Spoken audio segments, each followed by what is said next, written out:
Good evening, folks. It is July 21st and it is 6 p.m. and we are the Colorado Oil and Gas Conservation Commission. This is our once a month weekly agenda in which we generally take public comment. We're looking forward to doing that again this evening.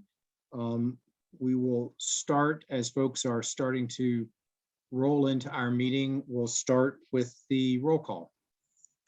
Thank you, Mr. Chair. Commissioner Bogue. Here. Commissioner Gonzalez. Here. Commissioner Hackett. Here. Commissioner McGowan. Here. Commissioner Mesner. Here. Commissioner Nanjapa.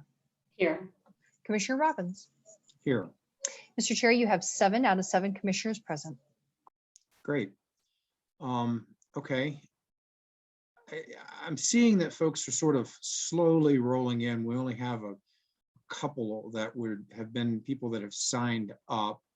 We might go ahead and do either the consent agenda or commissioner comments. I mean, I don't know that we have to take public comment first. I'd like to give members of the public the opportunity to fully get themselves into our meeting.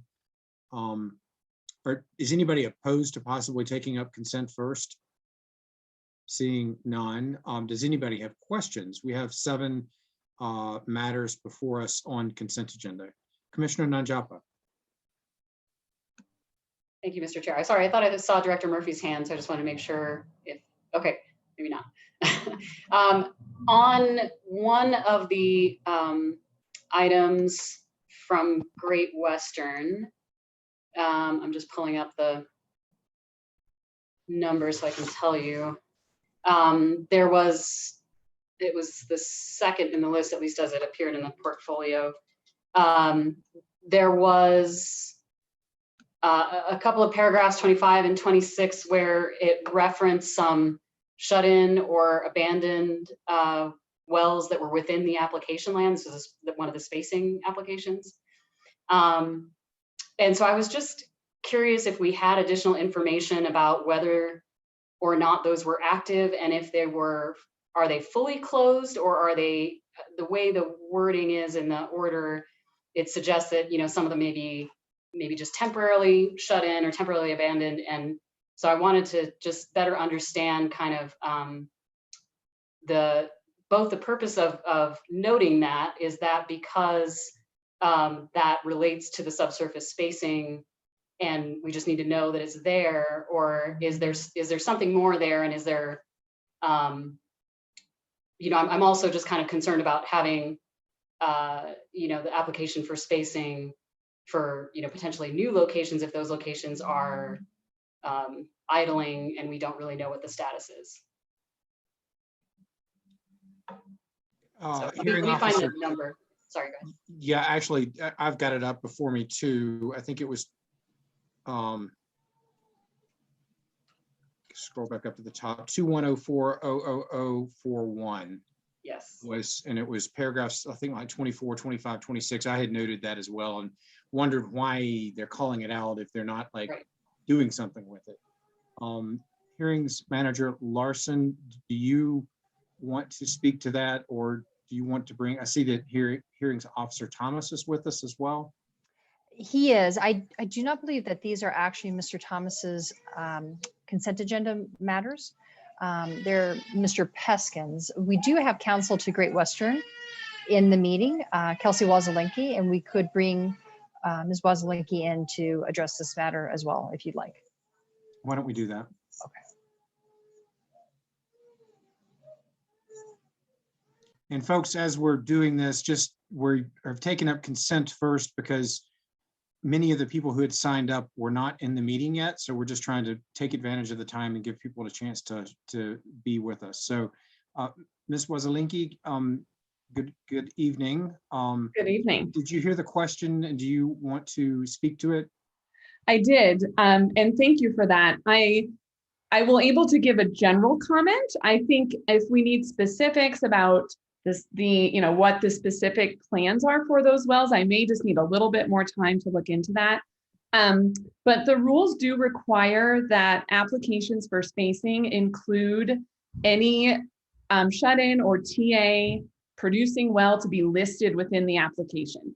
So this complies with that requirement to list the status of all wells, whether they're producing, permitted, TA, temporarily abandoned, or shut in within the spacing. So that is why they're listed. It is quite common to have directional or vertical wells shut in or TA'd within a spacing unit for horizontal development. Usually those would be on a P&A path prior to horizontal development. I would have to do a little bit more digging and consult with Great Western on the exact plan for those wells, but that is why they're listed. I hope that's helpful. Thank you, Ms. Weslinski. I appreciate that. I think there is a note that the Great Western does not intend to produce the wells. And so I guess I would like a little bit more information on, kind of the plan or maybe the schedule for P&A if they are indeed, in that queue. And if that's not readily available, then I would look to my other commissioners, but I may consider pulling this item to hear a little bit more about it at another hearing.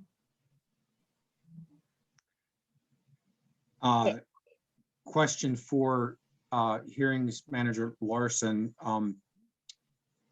And we can certainly see if Ms. Weslinski can get that information for us, and maybe we can take this back up after public comment.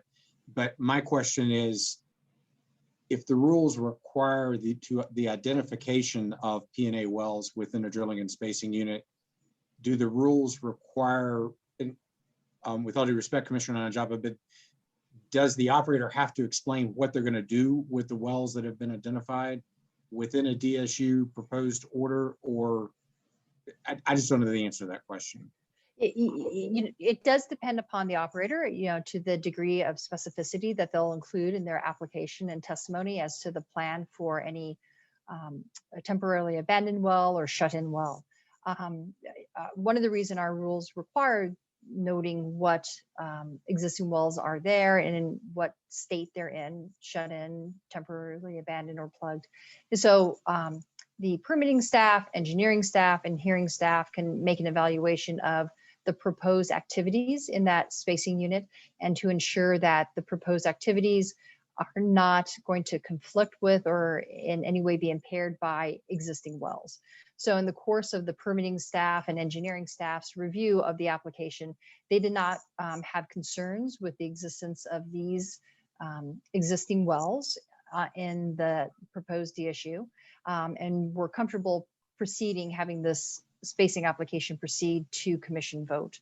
And Commissioner Nanjapa, if it's helpful, I do understand that this application, perhaps another application that Great Western had, is rather time sensitive due to the fact that there have planned operations within these proposed units in the very near future. So if it's helpful, we can come back next week if the commission is inclined to approve these matters now on consent agenda. We can come back next week with additional information specific to these units to have more information provided to the commissioners about staff's analysis, and Great Western would also then have the opportunity during a daytime hearing to have their representatives available to discuss more about their planned operations there. Thank you, Ms. Larson, and thank you, Mr. Chair, as well, for your comments. I do realize that we are, this is not necessarily a matter of non-compliance or, any sort of violation, but I think as one commissioner at least, would like to have a little bit more information about the plans for those particular wells, given that it is noted that there's no intent to produce the other wells that are at least shut in or temporarily abandoned. And, for me, that would just allow me to make a better decision with respect to, kind of the whether it's the right course of action. So that's just one commissioner's opinion. Sure. I see Commissioner McGowan would like the floor. Thank you, Mr. Chair. So two things. One, could we take this up on Friday at our planning meeting? Would that give Great Western enough time to answer Commissioner Nanjapa's questions? Is there a way for us to, is there enough time ahead of time to let people know that we'll take up that one issue at the front end of our planning meeting? And then my second thing is just to everyone know, I have to turn off my video because you all keep freezing and it says my internet connection is unstable. There's a little thunderstorm over my house. And so I am here, I am listening, and I'll turn myself on when I need to raise my hand, but I'm worried I'm going to lose connection if I keep my Okay. video on. Why don't we do it this way? Why don't we table the further discussion on consent now? I've got at least 5 people identified on our list that are with us, and that'll give us up to 25 minutes worth of testimony. And that will give Ms. Wazlinki the opportunity to see if she's able to generate some additional information. And then if not, we can come back to consent. I think this was a good use of the first 11 minutes of our time. And then we can see where we are and we can cross bridges as to whether we need to continue or move forward or otherwise. Does that sound okay to everybody? Seeing heads nodding up and down. So we will return to our originally scheduled agenda and we will move to our public comment. And I see that the first person that had signed up is with us, and that is Marie Venner. So if we could bring her to the panel, we will allow for Ms. Venner to have 5 minutes. We do 5 minutes during our evening meetings for each individual. We also would encourage folks to turn on their video if they have video capabilities, because we like being able to see you as well. I'm also reminding folks that we've got our timer that will be available so that folks can know how long they have and how long they have left. And with that, I see that Ms. Venner has joined us. You're still muted, so if you want to unmute yourself, then we would be able to hear you.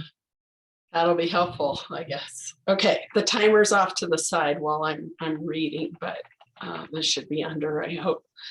Okay, good evening, commissioners.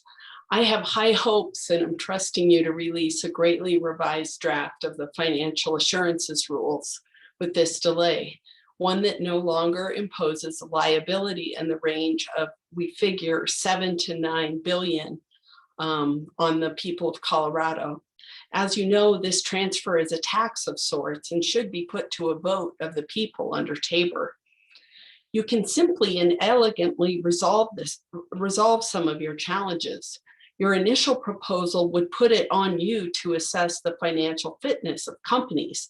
That would indeed be difficult. Thus, it is more important than ever to learn from folks who already know how to do this, like North Dakota. Require cash up front for well closures and for existing wells.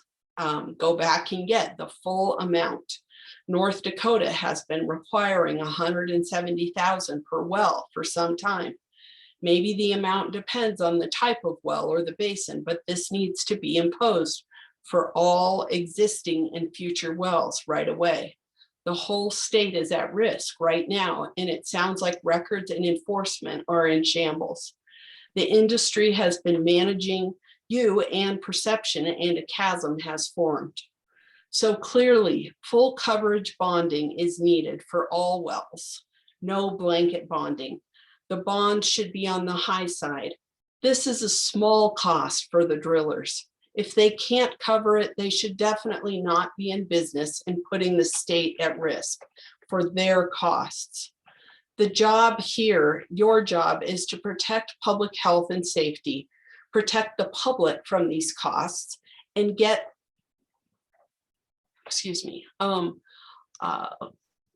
and get to the fully achieve the promised pollution reductions in the next 3 years, getting to 26% below the levels prior to fracking.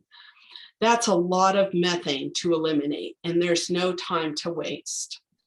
This summer, we've heard about people dying from the weather, heat, and insufficient water. As you know, I'm from a farming family on one side, and I'll put this picture back up. As you know, this picture really got me in 2015. It was projected by NASA for the end of the century on our fossil fueled track.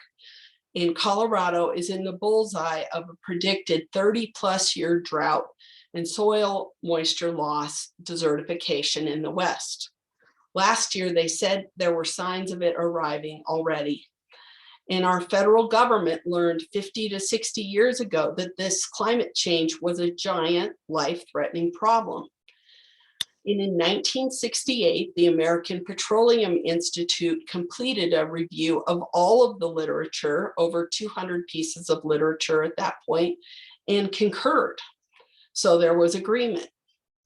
Meanwhile, all of these years, the Ogallala Aquifer is being depleted at great risk to our eastern plains. Colorado is at risk. Water is not something to waste on fracking in Colorado. You probably heard northern Montana hit 109 on Monday. This is not normal. Salt Lake City hit 104 on Sunday, a record. It was the 17th time this year that the city hit 100 degrees or higher. Do we really want to keep trying to bend over backwards to try to help an unviable, damaging, and extractive industry to get a couple more dollars? The fire in Oregon extends to the size of Los Angeles now, and they figured they can't stop it. They're waiting on help from Mother Nature for that. It's time to protect public health and safety and the public pocketbook, not to enable this industry to continue to harm and take from us now and countless generations into the future. Please, no blanket bonding, full cash coverage for all past, current, and future wells. We look forward to your greatly improved draft. Thank you. Thank you, Ms. Benner, for being with us this evening. Next, I believe we have Shayna Oliver, who had signed up, and I saw that she was in the meeting. So if we could bring her to the panel.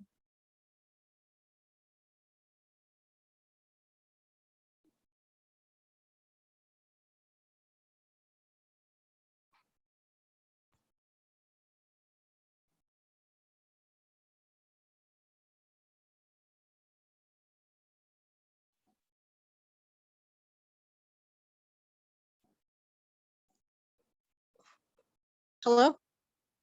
Yes, Ms. Oliver, we can hear you and we can see you. All right, thank you. My name is Shayna Oliver. I would like to do the land acknowledgement just to keep everybody aware that you are on stolen lands of the 574 nations that were illegally removed, and as well as the continued genocide through the Indian Removal Act, as well as the continued genocide through extractive capitalism on indigenous lands that continue to be occupied by non-natives, by non-indigenous people, continue to take more than they need. And that is the problem with this whole situation, is that resources continue to be taken from indigenous people, and it continues the genocide on our people and the genocide that was committed on the Navajo people when we continue to occupy the Ute, Arapaho, Cheyenne nations that illegally signed a contract that was basically fraudulent. And this continues to happen with this process. You continue to engage in these acts without indigenous inclusion, and continues the genocide on the people overall by continually to disregard the harms of emissions from greenhouse gas emissions from methane and the industry itself, and the continued resources that are going to foreign agencies, such as those brokers that contact the banks, and they're going to investors of like China and India that do business with Chase Bank, as well as Canada. We have all these industries that continue to strip away our resources in our communities, as well as continuing the genocide and harming communities and inflicting harmful practices, as well as the continued health impacts on communities that are Black and Brown and that are in these areas that are being targeted for furthermore exploitation of capital resources that don't benefit Indigenous people, don't benefit Native communities, and it doesn't contribute to our health burdens of medical costs, as well as the continued burden of job degradation due to continuing reliance on fossil fuels. And as being impacted health-wise on my people, we continue to be impacted with asthma. We continue to be impacted with our mothers being impacted by their health in maternal health, as well as our children are being born with birth defects and carrying on with those developmental delays that happen in development, as well as the adverse birth defects that impact the communities that are near oil and gas sites, as well as near these industries that continue to violate the Clean Air Act policy and continue to violate the clean water policy. And you guys continue to sit there and violate conflict of interest as you continue to sit there and not represent public health or public safety or the environment. You're not protecting the community by asking less from these industries, which is why it's important to ask for more assurance for these wells that are most likely going to be abandoned, and most likely is going to end up in bankruptcy, most likely because this is what they've been doing. And it continues to be left on the taxpayers, the working class, the people that actually move the market and that actually pay what it means to be a community member. These industries take these resources and they take it for themselves. They don't give it back to our communities. And these schools are going to be left dry by the time the funds are done and by the time the industry has left the state. Then you're no longer going to be receiving those funds. So, and as we continue to ignore what's happening on climate change and heat waves, being a culprit as the greenhouse gas emissions continue to impact the broader communities around Colorado. And the communities experience 120-degree weather, heat waves with no rain, as we continue to allow oil and gas to take the water, and that harms our communities. So I'm asking for this leadership to take bold leadership on climate action. Thank you.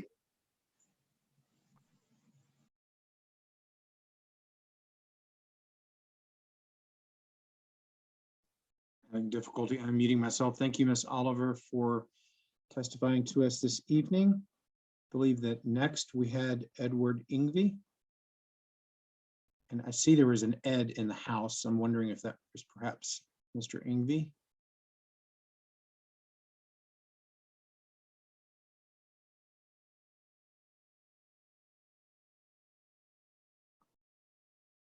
Mr. Ingvey, you've been promoted to the panel. We would need you to unmute. Oh, and we can see you too. There we go. There we go. How about now? Yeah, we can see you and hear you. Thank you. Okay, I did a little squirrely thing as you guys tried to cue me in.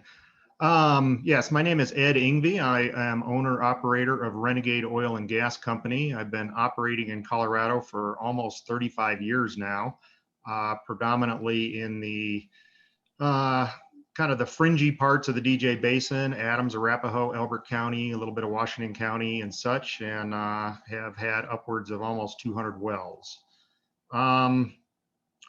Financial assurance obviously is a big deal.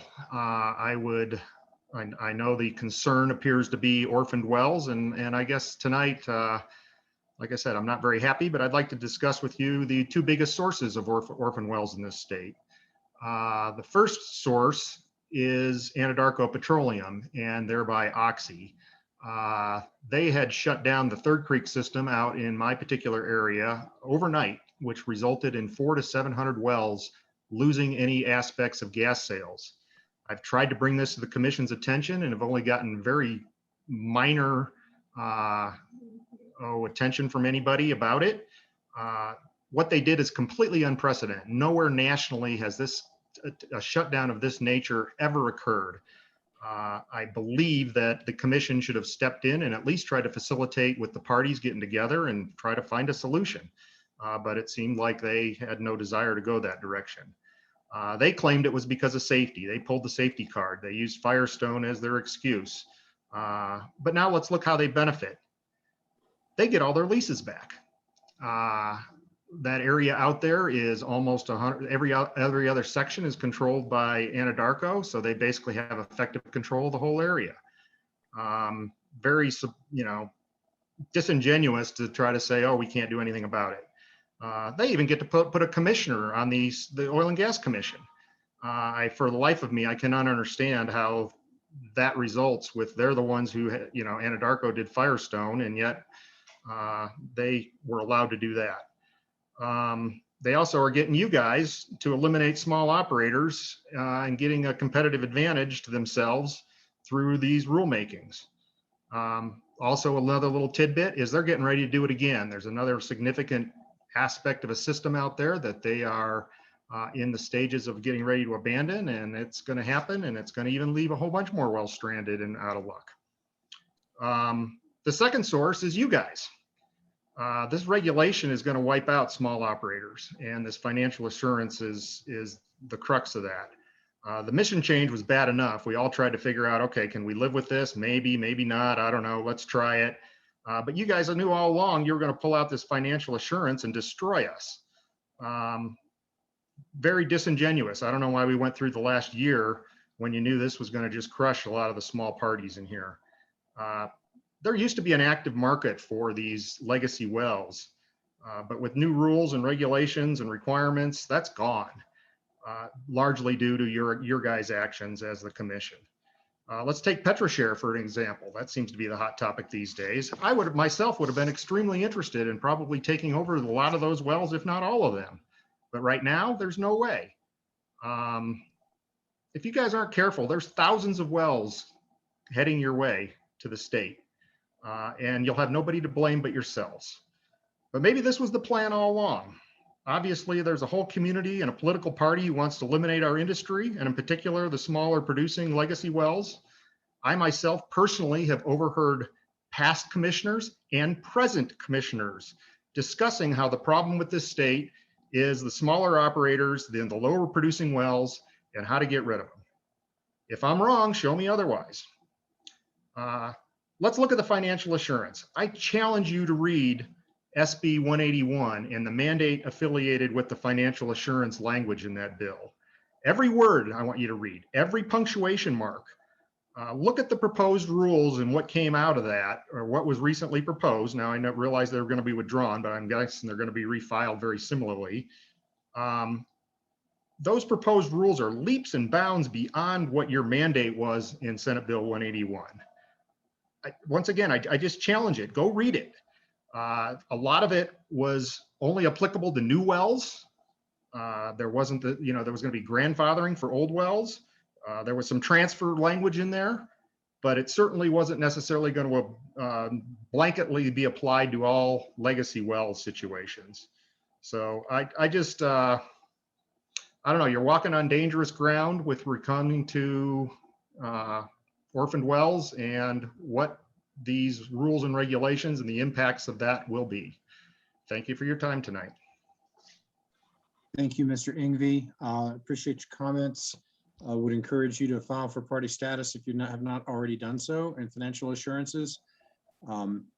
With the delay, there is an additional opportunity for parties to join.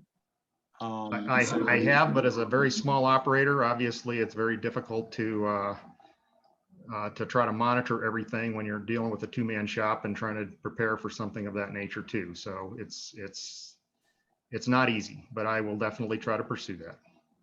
Thank you.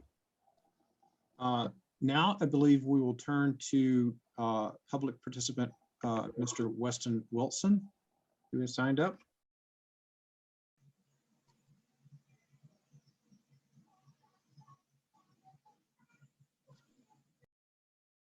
Good evening.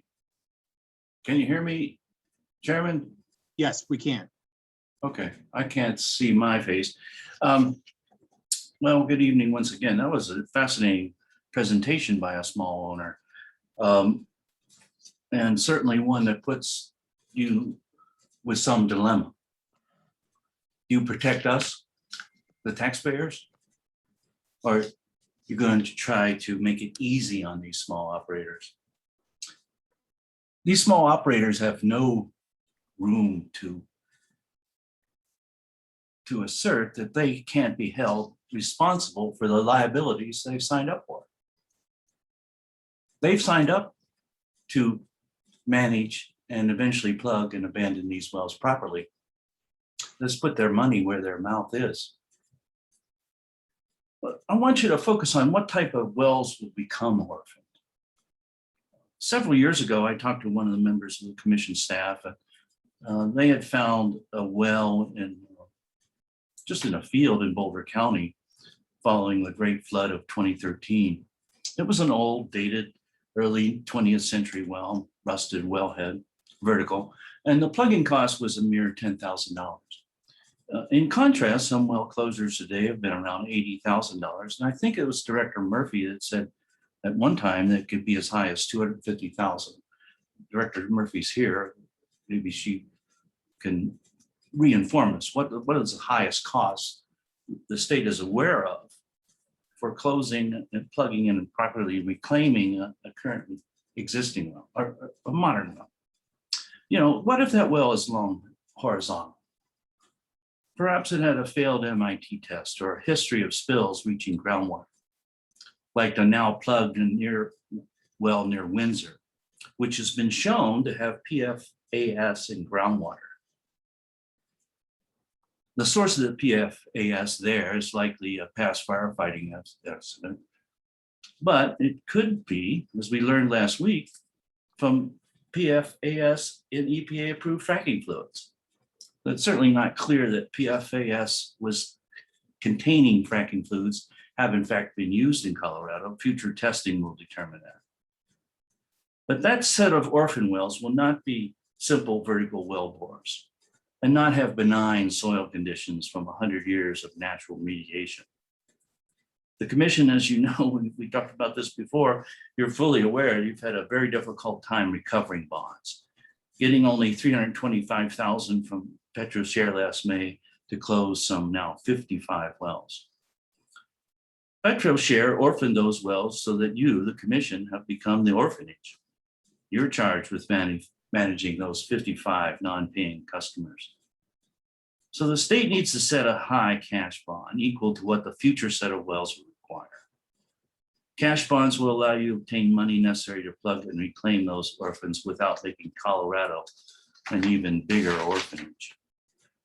And also the commission should set a procedure to judge the financial soundness of an applicant for drilling and fracking as Senate Bill 181 requires.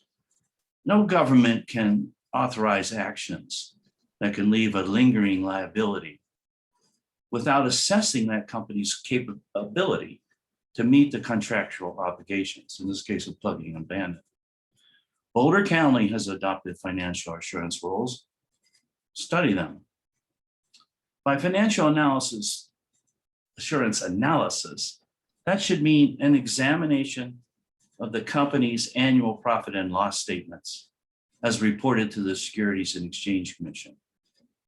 The commission and staff will undertake an annual basis a careful examination of each operator's presumed assets to determine if that operator is financially fit to continue to do business in Colorado. I thank you for your consideration. You realize that you're controlling the production of a commodity unlike any other commodity. For this commodity's continued use threatens the very existence of our future. It's been almost 3 years since 181 has passed, and yet now we wait another 4 months until the hearings on financial assurance. I do think you owe the public a full explanation of why this delay occurred. We look forward, we'll be a party to the financial assurance rules and submit you a detailed alternative proposal at that time. Thank you, Mr. Wilson.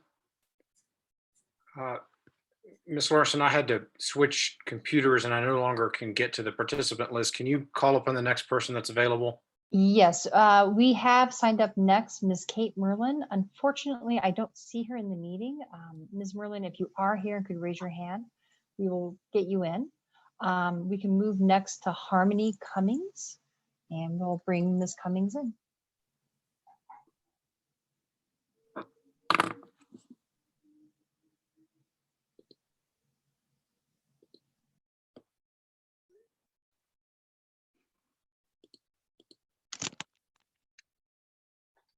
Hi. I'm not as well prepared as I'd like to be for today. I'm sad, I'm tired, and I'm scared for the future. Some of you I've been trying to reach out to since last week, and then I sent a group message out to all of you yesterday and got responses from several of you. Because last week you all said, we're trying to talk to you, we want to have a different format. We want to have a different format too, because sometimes I wonder if you guys are even listening at all. And I wonder if any of these words even matter.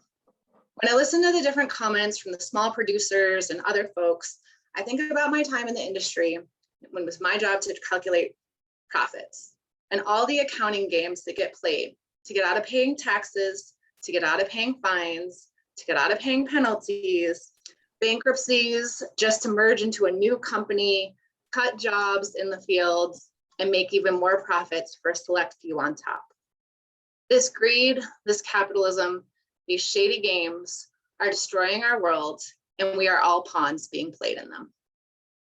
And I'm terrified for the future of my children and all the children, because I've been in these communities, whether it's in North Dakota on an indigenous reservation, in a man camp, out in Will County, out in Texas, out in Louisiana, it looks the same everywhere.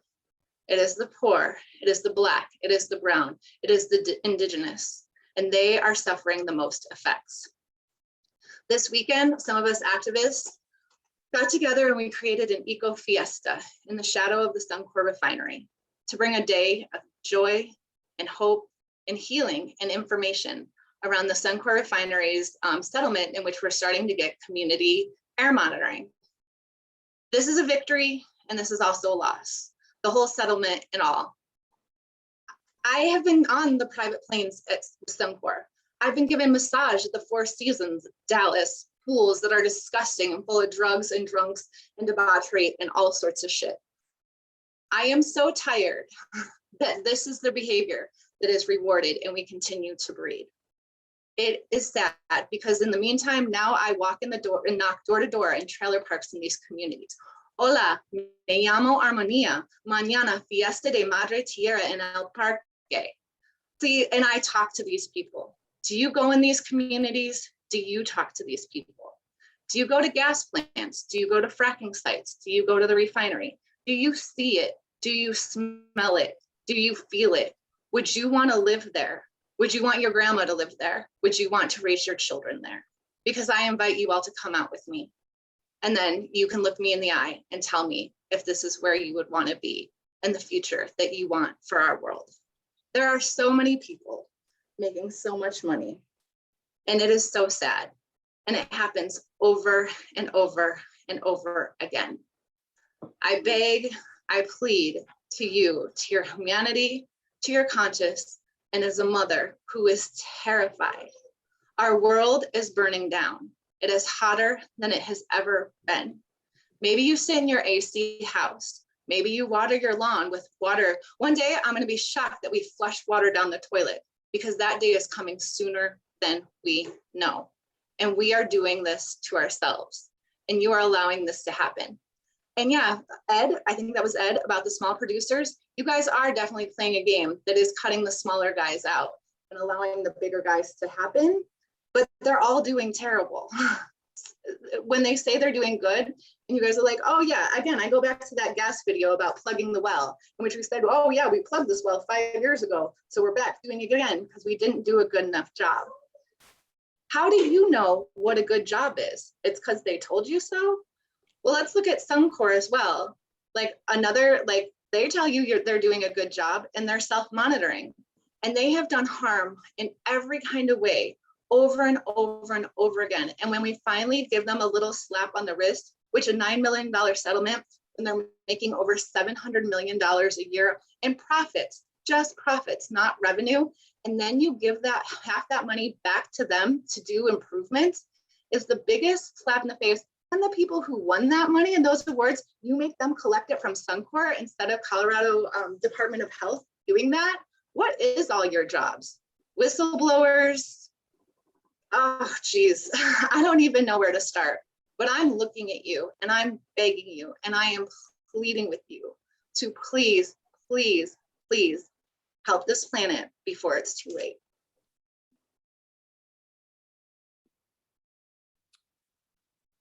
Thank you for your comments.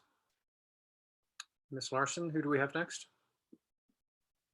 Thank you, Mr. Chair. Next up, we have Lucy Molina, and we will bring Ms. Molina in one moment.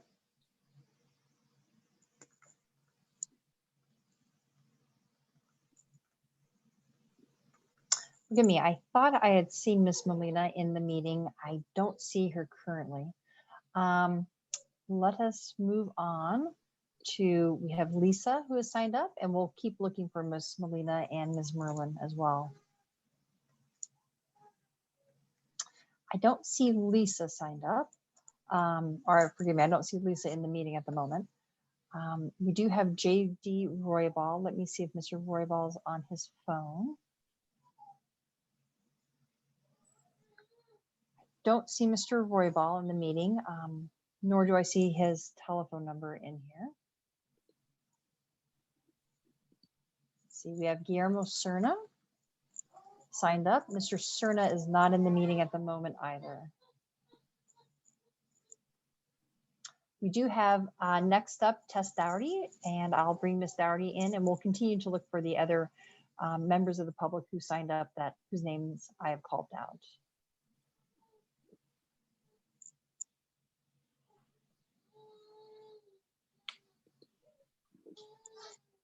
Hi there. Thank you, Commission, for having me tonight and for holding the space for us to share and for extending the time that we are allotted for this meeting. We really appreciate it. And I want to acknowledge that we reside on the stolen land of 48 indigenous tribes, which include the Arapaho, Ute, and Cheyenne. And we continue to exploit, extract, and harm the land that was stolen and is not being protected for 500 years. So, you know, tonight it's like, I just think about every week what can be said, what new, spin or approach can be taken to get through to somebody, just anybody. And so here's my attempt at that. I just feels sometimes really helpless because I just don't feel like we're being listened to. But as a naive 18-year-old, I moved out west to begin my freshman year at the University of Denver. I graduated, served a year on an AmeriCorps team, and then went back to DU to earn a master's degree in education with concentrations in special ed and linguistically diverse populations. I was an educator for close to a decade in Denver public schools for students with disabilities.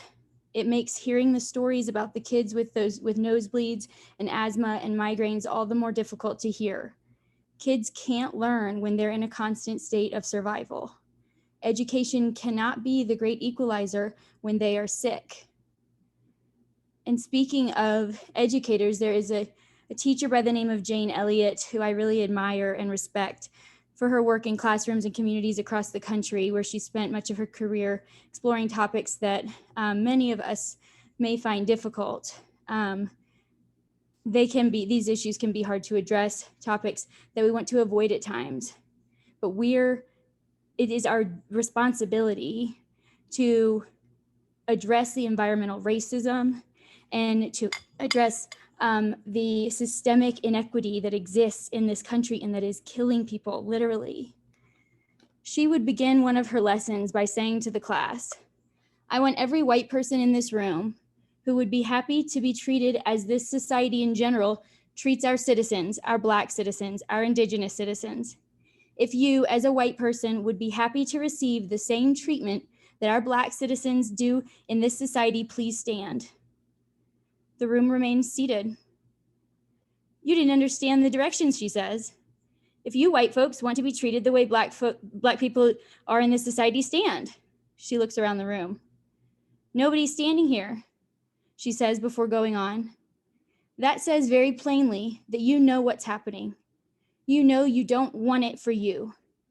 I want to know why you are so willing to accept it or to allow it to happen,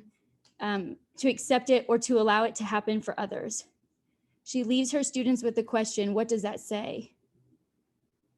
30 leading oil and gas companies declared bankruptcy last year. Roughly 100,000 jobs have been lost just in the upstream part of the industry, which encompasses the commercial exploration for and production of hydrocarbons.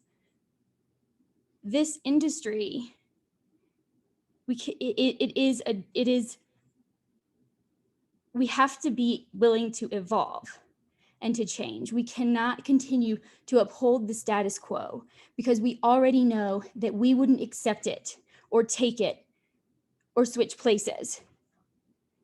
So that is the status quo that we're asking other people to suffer and to continue to carry. We have to change, and it starts here. It starts with I didn't even know that about the fracking chemicals. And in Memphis, I told you guys last week about the pipeline that was prevented. I learned today that the very pipeline owner went to the Memphis City Council the day before they were going to vote on an ordinance that would protect the aquifer. And this was after they had pulled the project. That's how sick these people are. They've pulled the project only to know that they are going to want to come in later and try something again. Why are you guys defending people like this? Ms. Dougherty, I apologize, but your time has expired. Thank you. Thank you, Ms. Dougherty, for appearing with us this evening. Ms. Larson, I believe Mr. Hagan is next. Yes, indeed.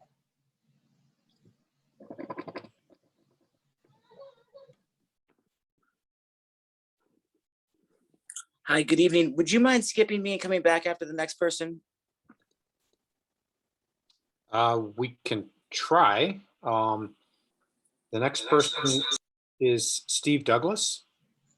And they are in the meeting, so let me move Mr. Hagan back to an attendee, and we'll bring Mr. Douglas in.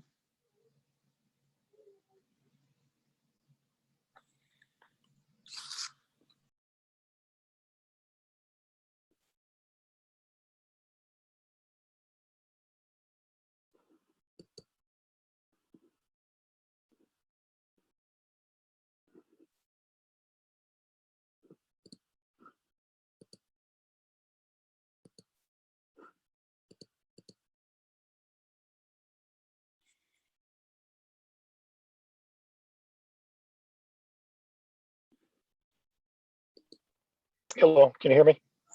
Yeah, Mr. Douglas, we can hear you. Good, thank you. Good evening. I just also want to say that Christy she's not available to give public comment this evening. So just gonna be myself. Good evening, Commissioner COGCC. There's been some interesting things that have happened in the last week or so. I know last week I had mentioned in Sacramento, California, they denied 21 oil and gas permits because there's a climate crisis and there's a water shortage. Just last month in Greeley, there's a new race for water between farmers and oil and gas operators. And then I listened to a podcast earlier about how all the resources around the world, United States goes in and strips those resources from those countries. And so those people who had either jobs in the industry or jobs in those countries had to leave because their resources have been taken from them. And so they flee to the United States for jobs. And then tonight, we all heard from Edward, who's in the industry. And I have to say, I can give you kudos on the fact that we do have an oil and gas operator, small operator, come in and say that he's been suppressed because of the rules. So I could say at least some of the rules you guys have applied so far have at least prevented someone in the oil industry not to go forward with what they were doing, and they were making a good profit from doing that, obviously, because they found a cheap way to either go into those old wells and open them up, or there's been stipulations where they can't go, and I'm not sure if it's insurance or so, but I can say I do appreciate that. And then I know you guys want to go in a different format. Last week, after we made public comments, there's applicants came forward and gave the presentation, but it would be nice if the public could also make comments of those applicants so that you could hear the other side of disproportionate areas within Colorado of where these operators wanted to drill. There was a illustration of what there was a drilling site and there was a house next to it, and then a year or 2 years later they came and they reclaimed the land to show trees and all that stuff, but still you had this drill site right next to this house. And it's just I mean, to the public, to my eyes, that's not good. I mean, because that's years on years of health and safety issues. Not with that current owner, because having a home like that, they could turn around and sell, and someone else comes in. Now they have to deal with those health issues. So it would be nice if you treated these hearings not just public comments, but also if citizens can also sign up to make comments to the applicants at the time that the public can give feedback, because that's the only way the commissioners are going to learn. Also, another opportunity for learning is to not just hear from the operator who has an application, but also from the public's going in to say, no, that's not good enough. This needs to happen. Fully start denying, because it's just going to be continuous spiral. A spiral is the same whether it's at the top or the bottom. So we're going to have to start denying permits. So that's all I have to say. Thank you very much. Thank you, Mr. Douglas, for being with us this evening. I believe that the only individual that is left on the list that has signed up is indeed Mr. David Hagan. There are 5 others, but that signed up, but they are not with us. So if we could bring Mr. Hagan to the Zoom panel, we will hear from him next. Then we'll look one last time to make sure we didn't miss anybody. Panel, thanks for giving me a moment to get myself ready. I'm not really all that prepared today. This is my 5th time giving public comment on a different aspect of stuff happening in Colorado. I'm 38 years old. I think there's a lot of other things I'd rather be doing than the stuff that I have to do on a regular basis. But it's crazy. I was reading this article the other day about how we are pushing people, Denver's pushing people to start, like the businesses to start making people carpool, and they're going to start finding people, and they're going to make these businesses pay. They want them to pay for train passes or bus passes, all these other things, because they want to get to this net zero, and they want to do all these things for the environment. But it's really hard for me to understand why we're going after these businesses, little small mom and pop businesses, saying, hey, you need to do better. But we're not doing better as a state. We're still giving out licenses. We're still giving permits out. We're still doing all this stuff that is so bad for the environment. And then we're going to turn around and point it back at us and say that we need to do better. I'm all for carpooling, all those things. It's really hard for me to wrap my head around, Paul is pointing over here telling us to do better, but he's not doing it himself. Why is all the onus on the citizens? Why isn't the state doing their job? Why aren't you guys stopping to give out permits? I mean, it was 120 degrees or something in Seattle or Portland the other day. I mean, that in itself should be alarming. Our oceans are on fire, and Russia's the polar caps in Russia, they're all thawing. I mean, when do we stop? When do we say, oh shit, we've gone too far? I don't know. If I was in your seat, I know where I would have stopped a long time ago. I hope you guys can figure out how to stop now.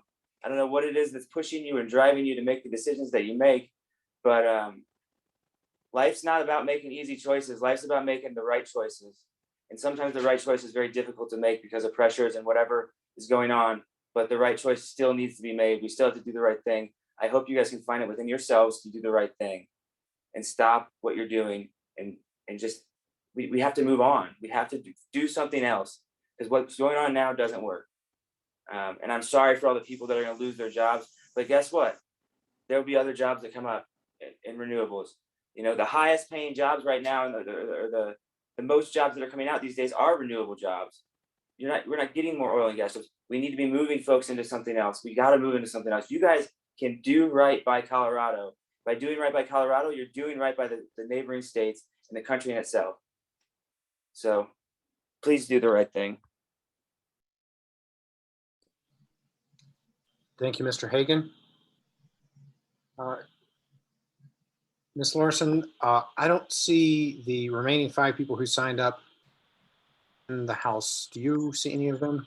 I do not. And I have received word that Ms. Merlin has written comments that can be provided to us. So I've asked that those comments be sent to us, and I will get those to the commissioners. Yeah, and of course, as a reminder to all of our stakeholders, we relish and enjoy getting written comments. It's good for us to be able to read them on our own time. Ms. Merlin is well aware of the method for which to provide written comments, and so we look forward to receiving her written comments. I also am not planning on at these evening or other things opening things up for someone to testify on somebody else's behalf.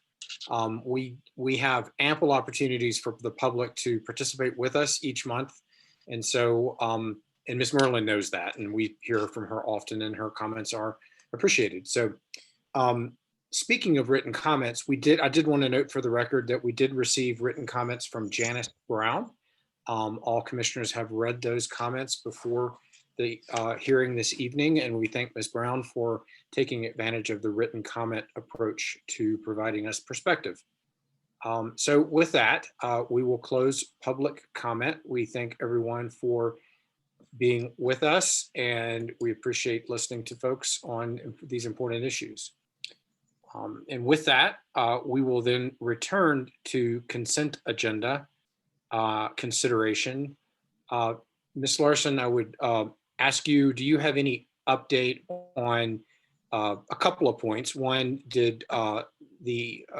Wazelinski, was she able to get any further information relevant to the questions from Commissioner Nanjapa about the shut-in and temporary abandoned wells within the DSU application? Secondly, if not, were you able to make contact with Great Western to see if a slight continuance to perhaps next Wednesday's meeting, if that would create concerns from their perspective, given that normally a DSU does not, mandate that they identify a path forward with the identified shut-in or temporarily abandoned wells. So I want to be cognizant of that. But if it's sort of a no harm, no foul, then we'll see what the rest of the commissioners are thinking about, and we could potentially kick it over to next Wednesday. So a couple of questions for you, Ms. Larson. You have the floor. Thank you, Mr. Chair. Yes, to answer the second question first, Great Western is able to have the matter in docket number, let me pull it up so I get it correct, 2104-00041, heard and continue to our next meeting next Wednesday. So that would be fine if we did that. I do not have any additional information from Ms. Wazelinski as to the plans that Great Western has for the wells identified in that proposed order. So if the commission is inclined to carry that one docket over to next Wednesday, we can certainly do that. Great, thank you for that background work there. Commissioners, what is your pleasure? Looking to Commissioner Nanjapa first, since she raised this issue. Thank you, Mr. Chair. I appreciate that we, made some attempts to get some additional information, and I guess I'm still sort of where I was before, and that I would like to hear a little bit more before making any decision to approve this particular item, and so would appreciate that opportunity to hear more at a later date, but understanding that there's some time sensitivity. Otherwise, I'm ready to proceed with the remainder of the consent agenda, but of course, look to my fellow commissioners for their thoughts. Why don't we do it this way? Does anybody have any other questions on consent agenda, the remaining 6 items?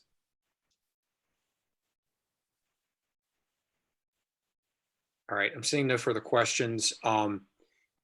I see that AAG Davenport has appeared and he's also unmuted, so I will call upon him next. Thank you, Mr. Chair. Commissioners, I thought it might be helpful if I chimed in here in regard to our procedural rules for the consent agenda. We do have a rule, it's Rule 519, that specifically discusses procedure in regard to the consent agenda, and it does provide that any single commissioner may remove a matter from the consent agenda. And once removed, that it can be heard at the end of the remaining agenda, or if practicable and agreeable to the applicant, and that's a quote, scheduled for a hearing at the next regularly scheduled meeting of the commission, which is essentially, I think what's happened here. Commissioner Nanjapa has removed it from the consent agenda, and I think it's all been agreed that it's scheduled for the next regularly scheduled meeting. But that is, I do want, because there was actually some confusion about this with prior commissions, that we do not need a commission vote to remove a matter from the consent agenda. The other matter that I want, since I'm talking about it, just to be clear, you do not have to remove a matter from the consent agenda to ask a question about it. You are welcome to ask clarifying questions about matters on the consent agenda, without actually removing it from the agenda. I think the intent of this rule is if obviously if the applicant can't answer those questions right then, or if there needs to be a more in-depth examination, that's when it may be more appropriate to remove it from the consent agenda and schedule it for the end of the rest of the agenda or a later hearing. So my apologies if you were already all aware of that, but I thought I'd chime in. No, I appreciate that. It's always good to get a helpful reminder from our lawyer, and it also informs the rest of the stakeholders who are listening in to the work that we're doing. So I believe, if I've heard you correctly, that Commissioner Nanjapa has successfully removed the aforementioned docket from consent, and that there is an agreement that it will be heard by us at the next meeting. I think that it could probably be put on consent again, but just knowing that we want to have a little presentation ahead of time. So Commissioner Nanjapa, is that sync up with your desires? Yes, thank you, Mr. Chair. I'm good with proceeding in that way. Okay, excellent. It's nice when our actions are in concert with our rules. With that, I believe we're looking for a motion to approve consent, which now involves 6 items and not the aforementioned number that Ms. Larson raised, because it's not on consent anymore. It's already gone. So moved. Second. Okay, we got a motion from Commissioner McGowan, a second from Commissioner Gonzalez to approve consent. Seeing no further questions, all those in favor signify by saying aye. Aye. Aye. Aye. Any opposed? Seeing none, consent agenda of the 6 items passes. With that, we move to commissioner comments. This is just an opportunity for us to bring anything that's for the good of the cause to the table. I would just note that we will be having our 10 a.m. study session, work session this Friday. The commission will meet and we do not have an agenda. It gives us an opportunity to chat amongst ourselves. Anybody is happy to listen in to us. We will not be taking public comment. And those meetings last from a few minutes to however long we think it's necessary to talk amongst ourselves. So that'll happen this Friday.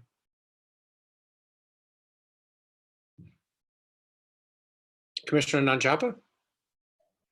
Thank you, Mr. Chair. Just a quick note, earlier today I gave a presentation to the Western Resource Advocates, and as part of that, there was some interest in sort of how the public can engage on our surface location applications, oil and gas development plans, Form 2As, all the same thing. Hearings manager Larson put together a really nice little guide for that purpose. And so I'm thinking that it would be something that would be useful to share just on our website in general, with some screen captures of sort of where you find, the pending applications and where you find the links for how you can make comment. And so I just wanted to mostly give a shout out to hearings manager Larson for creating that great resource, and hopefully we can post that up on the website soon. That's great. Thanks, Commissioner Nanjapa. Other commissioners with comments before we wrap up?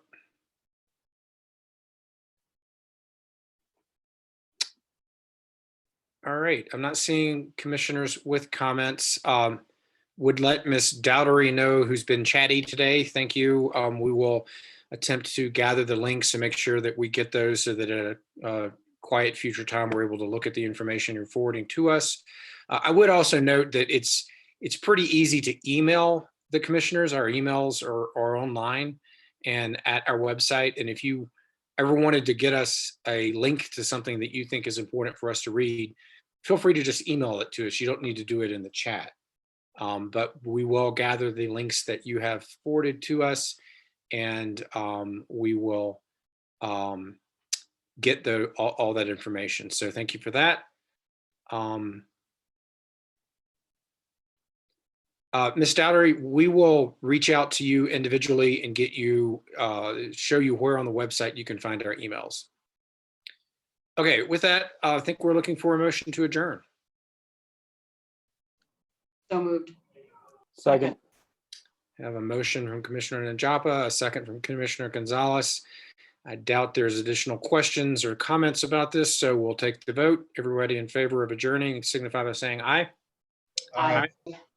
All right, thank you, everybody. Thanks for attending us this evening edition of the Colorado Oil and Gas Conservation Commission.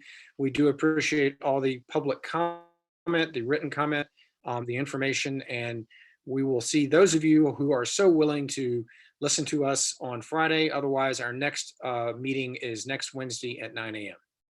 Everybody have a nice, safe evening.